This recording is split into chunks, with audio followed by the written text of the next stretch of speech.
कैसे हैं आप सभी। आज हम बात करेंगे केमिस्ट्री पर। चलिए बिना समय गंवाए हम क्या करते हैं, केमिस्ट्री की बात शुरू करते हैं। और जहां से हमको लगता है कि आपके लिए बहुत जरूरी टॉपिक है, वहां से हमने बातों को उठाया है। थ्योरी को भी कंप्लीट करेंगे, कॉन्सेप्ट लेंगे, न्यूमेरिकल पर भी कुछ न्यूमेरिकल भी सॉल्व करेंगे, और इसके बाद जैसा आप कहेंगे वैसी क्लासेस प्रोवाइड करा देंगे। Okay, let's start. चलिए देखते हैं क्या है। हम सबसे पहले बात करेंगे किसकी, इनसे भी पहले आ जाइए। हम सबसे पहले बात करेंगे सॉल्युबिलिटी की। किसकी बात करेंगे, सॉल्युबिलिटी की। सॉल्युबिलिटी क्या होती है, तो सॉल्युबिलिटी का मतलब ही होता है the maximum amount of solute that can be dissolve a definite amount of solvent at constant temperature. बात समझ गए, मतलब अगर किसी एक फिक्स टेम्परेचर पर फिक्स अमाउंट ऑफ सॉल्वेंट में हम मैक्सिमम किसी सॉल्यूट की जितनी अमाउंट क्या कर सकें, डिजॉल्व कर सकें, वही उस सॉल्यूट की उस सॉल्यूशन में क्या कहलाएगी, सॉल्युबिलिटी कहलाएगी। क्लियर है, बात समझ में आ गई। चलिए तो याद रखिएगा, डिफरेंट डिफरेंट सॉल्यूट के लिए सॉल्युबिलिटी डिफरेंट डिफरेंट होती है। अब बातें करते हैं कि सॉल्युबिलिटी या फिर सॉलिड इन लिक्विड, ये जो काम हो रहा है वो दो तरह का होगा।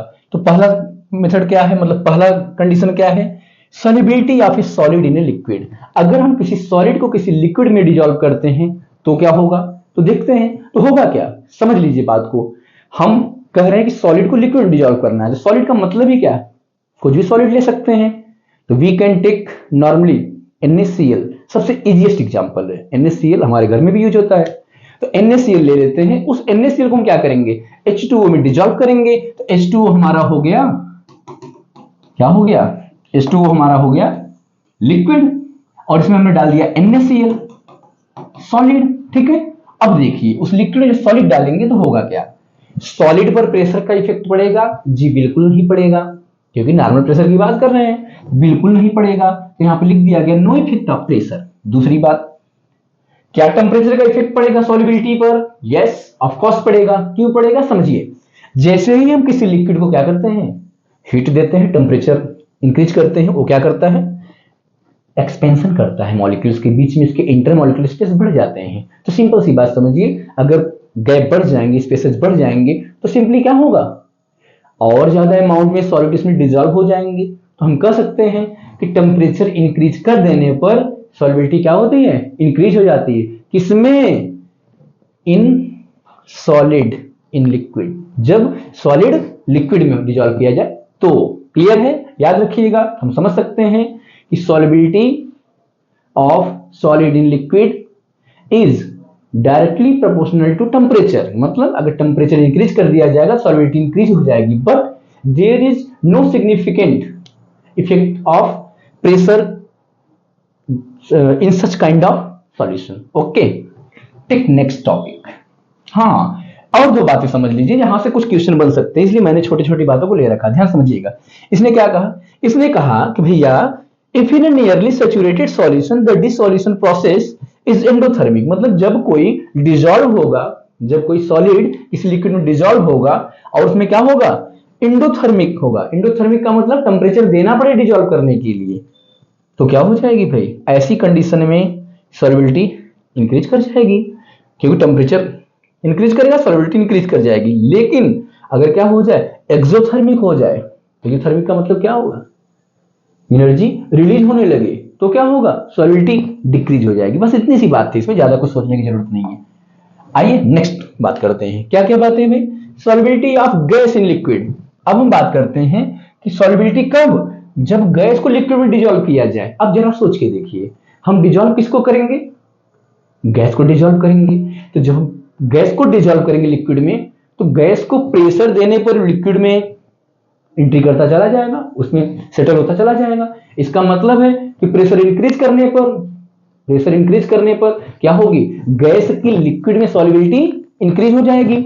और जब प्रेशर डिक्रीज कर देंगे तो गैस क्या करेगी, आपको पता है गैस हमेशा अपवर्ड जाने की टेंडेंसी रखती है, गैस इसको छोड़ के भागना चाहेगी लिक्विड की सरफेस को, तो सॉल्युबिलिटी क्या हो जाएगी, डिक्रीज हो जाएगी। क्लियर है क्या, रूल मारो गोली, पहले समझ लो चीजों को, अपने खुद से समझो, कॉमन सेंस से। दूसरी बात क्या है, दूसरी बात इसने कहा भाई कि टेम्परेचर का भी कोई इफेक्ट पड़ेगा क्या, यस बिल्कुल, क्योंकि अगर हम एक वाटर का एग्जांपल ले ले छोटा सा, तो वाटर क्या करते हैं, जैसे टेम्परेचर इंक्रीज करते हैं 100 पहुंचता है, 100 के बाद इवेपोरेट होने लगता है। तो सोचिए जरा, अगर टेम्परेचर बढ़ाएंगे तो क्या करेगा, नीचे जाएगा क्या, बिल्कुल नहीं, कहां जाएगा, ऊपर जाएगा। और अगर टेम्परेचर बढ़ाने के ऊपर जा रहा है, इसका मतलब सरफेस को छोड़ रहा है। तो क्या हुआ, जब हम टेम्परेचर बढ़ा देंगे, इंक्रीज कर देंगे, तो सॉल्युबिलिटी डिक्रीज हो जाएगी। क्यों, अरे भाई जब सॉल्युबिलिटी ही नहीं बचेगा नीचे सरफेस पर, तो फिर किसको इसमें घोलोगे, किसको डिसॉल्व करोगे। बात समझे कि नहीं समझे, तो क्लियर समझ लो, यहां से लिखा भी है इफेक्ट ऑफ टेम्परेचर। क्या इफेक्ट पड़ेगा टेम्परेचर का, solubility increases decreases of temperature, मतलब टेम्परेचर जैसे जैसे डिक्रीज होगा सॉल्युबिलिटी इंक्रीज होगी। क्लियर है। इफेक्ट ऑफ प्रेशर, तो मैंने बता दिया कि the solubility of gases increase with increase of pressure. Pressure बढ़ा देंगे क्या हो जाएगा, जैसे प्रेशर बढ़ाएंगे सॉल्युबिलिटी बढ़ जाएगी। चलिए आगे की बात कर लेते हैं। इसी बात को बताने के लिए एक साइंटिस्ट आए, हेनरी जी। हेनरी जी ने क्या कहा, हेनरी ने कहा भैया लाओ हम एक ला दे देते हैं, इससे भी थोड़ा सा समझ लो, किसको, प्रेशर को। आइए देखते हैं प्रेशर क्या कहता है हेनरी के अकॉर्डिंग। हेनरी ने कहा, यहां एक वर्ड लिखा पार्शियल। पार्शियल मींस हम जो दो कंपोनेंट को, मतलब जिन दो कंपोनेंट को यूज कर रहे हैं सॉल्यूशन को फॉर्म करने में, उनके इंडिविजुअली अपने अपने जो प्रेशर होंगे वो पार्शियल प्रेशर होंगे। क्लियर है क्या। इसने नाम लिया the partial pressure of the gas in a vapour phase is proportional to the mole fraction of the gas in the solution. इसने कहा कि सॉल्यूशन में जो गैस डिसॉल्व हो रही है, सॉल्यूशन में जो गैस डिसॉल्व हो रही है, ठीक है, उस गैस के मोल फ्रैक्शन की बात कर रहे हैं। तो फिर लिखा पार्शियल प्रेशर की भी बात कर रहे हैं। तो पार्शियल प्रेशर का मतलब हो गया सॉल्यूट का प्रेशर और सॉल्वेंट का वेपर प्रेशर। क्लियर है क्या। चलिए देखिए इसने क्या कहा था भाई, प्रोपोर्शनल होते हैं, तो हम लिख लेते हैं। तो हम लिख सकते हैं P प्रोपोर्शनल टू काई, P प्रोपोर्शनल टू काई। क्यों, क्योंकि इसने कहा ये मोल फ्रैक्शन। तो जैसे हम इसको ऐसे लिखेंगे तो प्रोपोर्शनलिटी के साइन को रिमूव करने के लिए क्या चाहिए, इक्वल टू में आना पड़ेगा। और जैसे ही हम इक्वल टू पर आएंगे तो कुछ तो होना ही चाहिए। क्या हो, देखिए तो हम इनको तब लिखेंगे P इक्वल्स टू के एच काई। व्हाट इज के एच, सिंपल सी बात है, के एच क्या है, हेनरी कांस्टेंट है। के एच क्या है, हेनरी कांस्टेंट है। इनसे भी रिलेटेड बातों को समझ लीजिए, कैसे समझना है ध्यान दीजिएगा। अब यहां से देखिए कि भाई डिफरेंट गैसेज हैव डिफरेंट के एच वैल्यूज।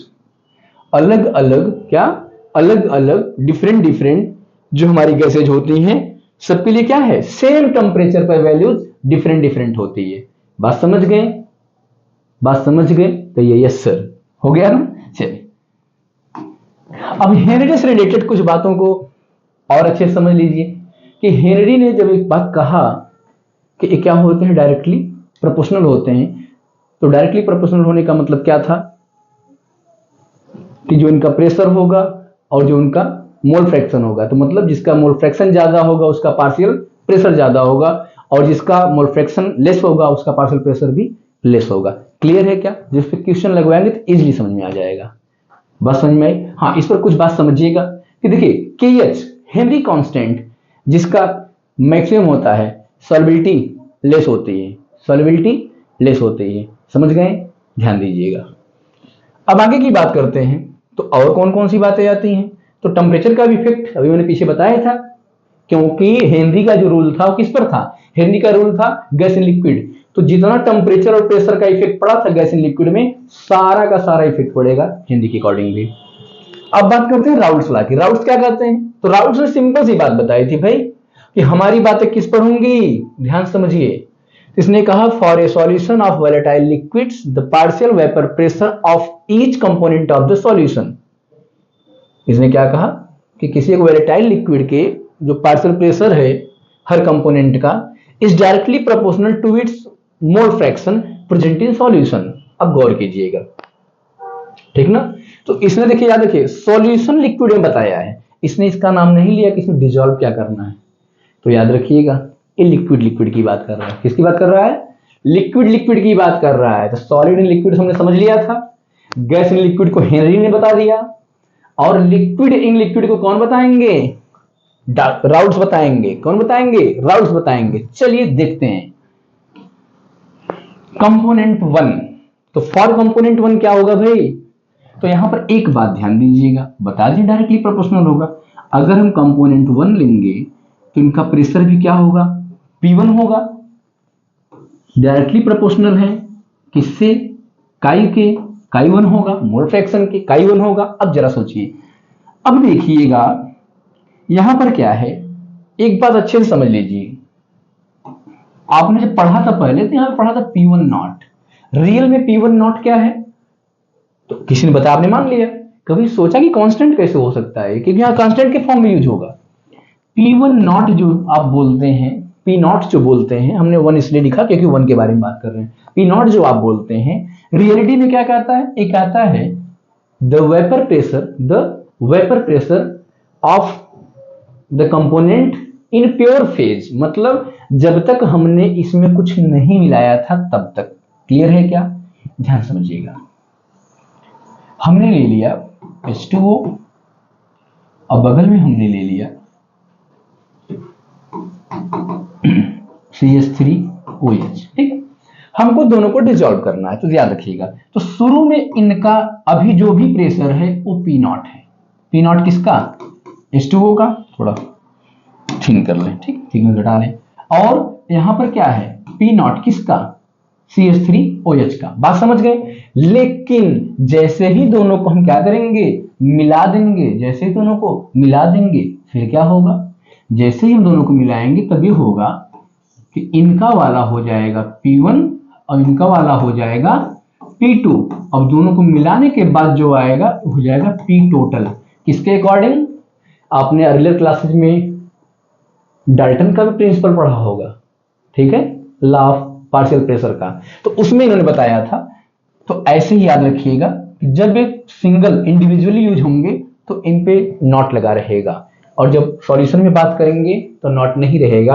तो ये क्या होता है, किसी भी लिक्विड के लिए जब तक वो प्योर सब्सटेंस के फॉर्म में पड़ा रहेगा तब तक उसके पास क्या होगा? उसका पार्शियल प्रेशर कांस्टेंट रहेगा, चेंज नहीं होगा। तो याद रखिएगा, तो कहेंगे P1 प्रोपोर्शनल टू काई 1। जैसे इनको हटाएंगे तो क्या बन जाएंगे? अभी बन जाएंगे P1, क्या बन जाएंगे? P1, ठीक भैया, लीजिए P1 इक्वल्स टू यही जो 1 था, यही P1 नॉट।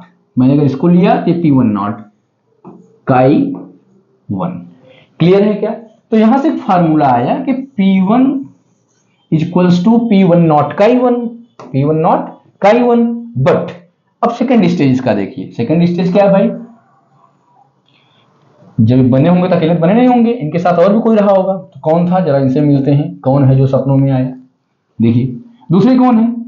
अब हम बात करेंगे फॉर कंपोनेंट 2 पे क्या होगा? तो कहेगा P2 डायरेक्टली प्रोपोर्शनल टू काई 2। इसको भी अगर हम आगे बढ़ाएंगे तो क्या बनेगा? ये कहेगा P2 is equals to P2 naught, P2 naught chi 2। बात समझ गए क्या? क्लियर है? ध्यान दीजिएगा। अगर हम इसको इक्वेशन की तरह देखें तो ये बन जाएगा इक्वेशन फर्स्ट और ये बन जाएगा इक्वेशन सेकंड। बात समझ गए? अब देखिएगा, अब हम कहेंगे कि सिंगल सिंगल तो निकल गया।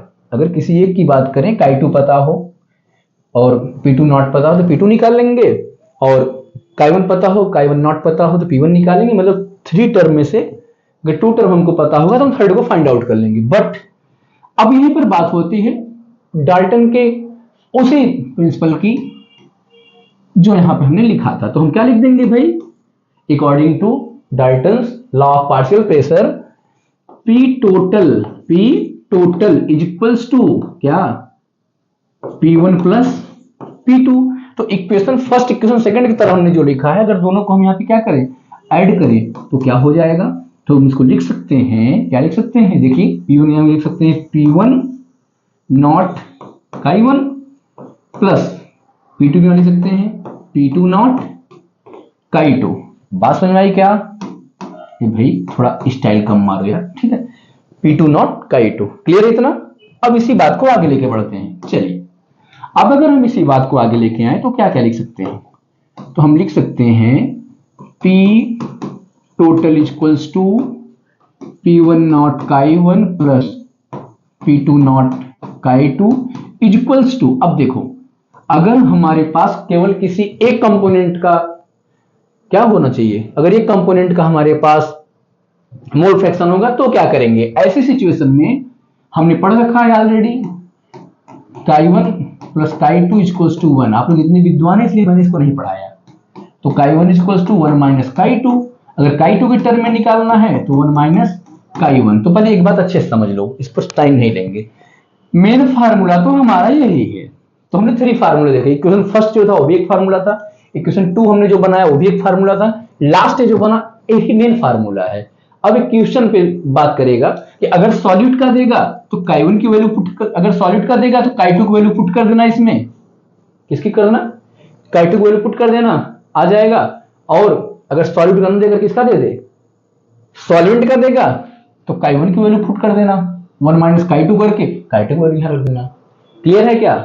तो इस इक्वेशन में हम अगर chi2 दिया है chi1 की वैल्यू यहां पुट करके फिर chi2 की जो दिया गया वैल्यू रख देंगे। बात समझ गए?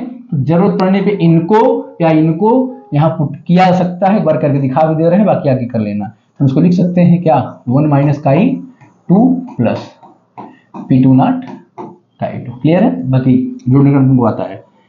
कंडीशन सेकंड में क्या करेंगे, इसको ऐसे ही रहने देंगे, एक दूसरा टर्म है, एक पहला टर्म। सेकंड टर्म में क्या करेंगे, इसको ऐसे ही रहने देंगे। भाई हम P2 नॉट को रहने दे रहे हैं, P2 नॉट को रहने दे रहे हैं, क्या करते हैं chi2 को वैल्यू पुट कर देते हैं, हो जाएगा 1 minus chi2, 1 minus chi1, 1 minus chi1। लो ये बन गया। समझ गए बात ना? जैसा न्यूमेरिकल रहेगा वैसा इसको मॉडिफाई करके सॉल्व कर लेना।